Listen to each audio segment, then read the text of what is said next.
State and local leaders in Portland, Oregon are calling for federal agents sent in response to weeks of protest to leave the city. Those protests were first sparked by the police killing of George Floyd.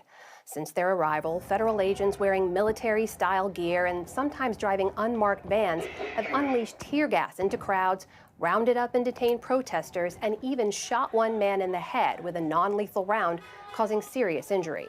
Their presence and their tactics have raised questions about the use of federal agencies to police cities, even when local authorities don't want them there.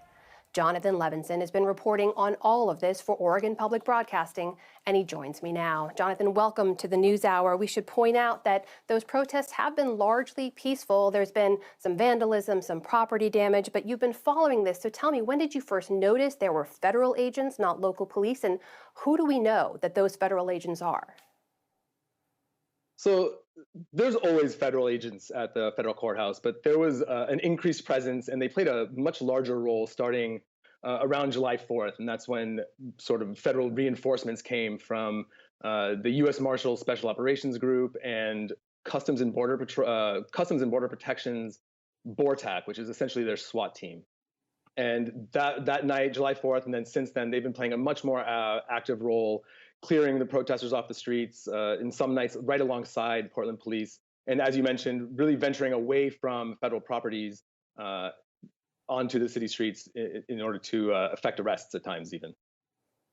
And there have been a lot of questions around who those men are in camouflage. Do we now know who those agents are, what agency they're from? So yeah, just recently, about an hour ago, Acting Deputy Secretary for Homeland Security Ken Cuccinelli acknowledged that it was Homeland Security officers doing it, and basically said that this is a tactic they use. The U.S. Attorney in Oregon here, Billy Williams, announced an investigation, or he requested that Homeland Security Inspector General launch an investigation into possible arrests being done without probable cause. And there's a lot of questions about their tactics. You reported on the story of one protester, a man named Mark Pettibone. He says he was peacefully protesting on the evening of July 15th, taken into custody in an unmarked car by armed men in camouflage. From what you've been able to report, what exactly happened to Pettibone? So Pettibone's been protesting a couple nights a week since all of this started. On that was Wednesday night. He was protesting. It was sort of a festive atmosphere at these protests some nights, and this was one of those nights. They were dancing, there was music. He said he was playing Frisbee for a while. Around 2:30 in the morning, he and a friend walked back to their car, and a few blocks away from where the protests are, from the federal courthouse, a minivan pulls up. 4 or 5 guys with rifles jump out.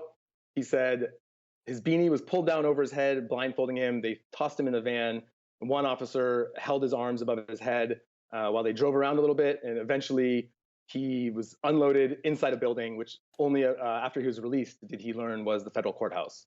While he was in there, they searched his stuff, they photographed him, they read him his rights.